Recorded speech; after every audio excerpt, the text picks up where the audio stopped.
এটুকু সাধারণ মানুষে জানে ডায়াবেটিস মানে সুগার বেশি। এই যে বেশি, বেশির একটা মাত্রা থাকে। আমি নর্মাল থেকে আরেকটু বেশি 3 ধাপ। আমি নর্মাল আরেকটু বেশি, তাহলে হচ্ছে আমি প্রি ডায়াবেটিস। যখন আমার এটা লেভেল হলো যে আমার ফাস্টিং প্লাজমা গ্লুকোজ যখন 7.8 অথবা তার বেশি, অথবা আমি গ্লুকোজ খেলাম, অথবা আমি র্যান্ডম পড়লাম যে আমার 11.1 বা তার বেশি, তাহলে পরে তখন আমি ডায়াবেটিক রেঞ্জে পৌঁছে গেলাম।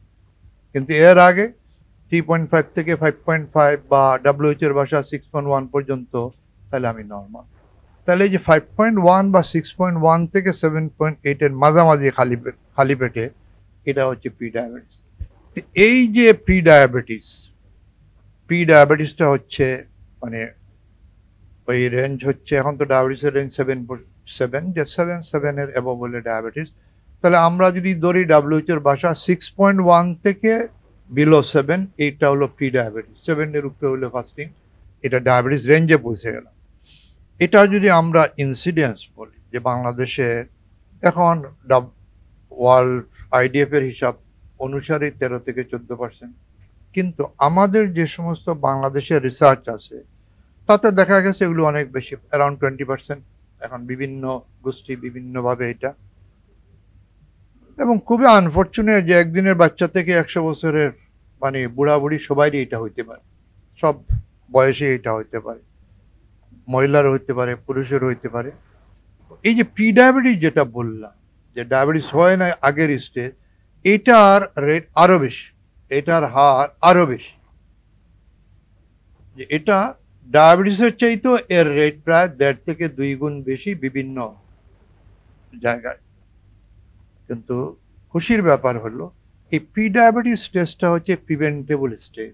আমি যদি এই ডায়াবেটিস স্টেজে ধরতে পারি, তাহলে শুধু লাইফস্টাইল দিয়েই 50 to 60% লোকের ডায়াবেটিস প্রিভেন্ট করা সম্ভব বিনা পয়সায়। গরিব দেশের জন্য এটা বিরাট পাওনা। এই অ্যাওয়ারনেসটাই বিল্ড আপ করা দরকার আমার। আসুন, ডায়াবেটিস যেভাবে আগাচ্ছে, ডায়াবেটিসের কমপ্লিকেশন সম্পর্কে আমরা জানি যে যেখানেই যাবেন সেখানেই ডায়াবেটিস। আমরা প্রত্যন্ত অঞ্চলে যে ওদেরকে নিয়ে গ্রাম অঞ্চলে যে ক্যাম্প করে দেখছি, সেখানেও 7 থেকে 8% লোক গ্রামের কৃষক মানুষ, এদের ডায়াবেটিস। আমাদের পাহাড় অঞ্চলে যা দেখছি আমরা যে ডায়াবেটিসের সাথে প্রি ডায়াবেটিসের রেট আরো বেশি। আমাদের স্কুলের বাচ্চাদের উপর গবেষণা করা, সেখানে হচ্ছে এখন যারা ক্লাস 5-6 এর মোটা বাচ্চা, তাদের অ্যারাউন্ড 10% ডায়াবেটিস এবং অ্যারাউন্ড 20% হচ্ছে প্রি ডায়াবেটিস। তার মানে সুগার কত পার্সেন্ট বেশি? অ্যারাউন্ড 30%। এই যে ভয়াবহ অবস্থা, যে গড়ে বাইরে ডায়াবেটিস, সর্বক্ষেত্রে ডায়াবেটিস, একদিনের বাচ্চা থেকে শুরু করে মানে আবাল বৃদ্ধ বনিতা সবাই ডায়াবেটিস হচ্ছে, এটা আমাদের জন্য, সারা বিশ্বের জন্য ডায়াবেটিস চ্যালেঞ্জ, আমাদের জন্য চ্যালেঞ্জ। এই চ্যালেঞ্জকে সামনে রেখে মোকাবিলা করার জন্য, মানুষকে অ্যাওয়ার করার জন্য জাতিসংঘের উদ্যোগে 14ই নভেম্বর ওয়ার্ল্ড ডায়াবেটিস ডে পালন করা হচ্ছে।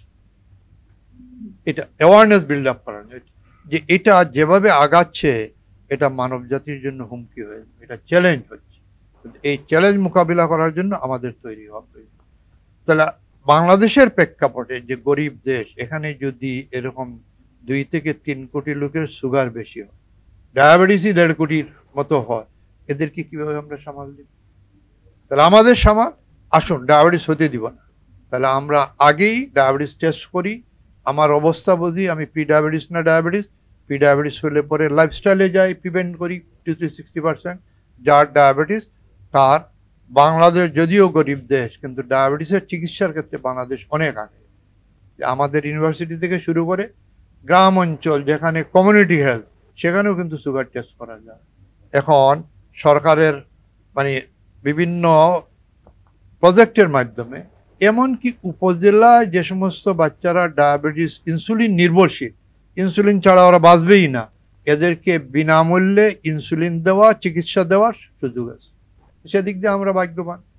এখন আমাদের উপজেলা NCDর মাধ্যমে বিনামূল্যে ডায়াবেটিসের ওষুধ দেওয়া হচ্ছে, এগুলি থেকে আমরা ভাগ্যবান। এখন এটাকে আমাদের অ্যাওয়ারনেস দরকার। অনেক লোকই জানে না। আমরা মনে করি যে বিভিন্ন জায়গায় যেখানে ডায়াবেটিস নামেই আছে ওইখানেই বোধহয় চিকিৎসা, অন্য জায়গায় নেই। আসলে বাংলাদেশের সব government medical college, private medical college, সব জায়গায় ডায়াবেটিসের চিকিৎসা হয়। তো জনগণকে বলা যে আপনি যে যেখানেই থাকেন তার নিয়ারেস্ট হাসপাতালে আপনি যা এই ডায়াবেটিসের চিকিৎসার সুযোগ নেন। ওইখানে ডাক্তারই আপনাকে বলবে যে আপনি কোথায় যাবেন, কোথায় যা বিশেষায়িত চিকিৎসা নেবেন। ডায়াবেটিস চিকিৎসার জন্য বিদেশে যাওয়ার কোনো প্রয়োজন নাই, আমাদের দেশে এগুলি সম্ভব। এবং এই সুচিকিৎসা যেরকম নিশ্চিত করা, এটা সকলেরই দায়িত্ব, সরকারের দায়িত্ব, এজেন্সিগুলির দায়িত্ব, সমিতিগুলির দায়িত্ব, অ্যাসোসিয়েশনগুলির দায়িত্ব।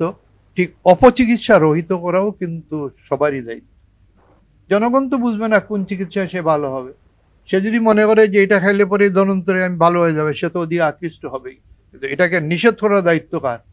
সরকারের এবং সুশীল সমাজের, অ্যাসোসিয়েশন, সোসাইটি, এদের সবারই এটা নৈতিক দায়িত্ব যে হ্যাঁ, হাকে হা বলা, নাকে না বলা, এটা হলো সকলেরই দায়িত্ব। আজকে এই সব কিছু নিয়ে আমাদের ডায়াবেটিসের সমস্যা, এর সমাধান কি, কি কুসংস্কার, এগুলি থেকে আমরা কিভাবে উত্তরণ পাবো, এইগুলি নিয়ে আজকের এই আলোচনা।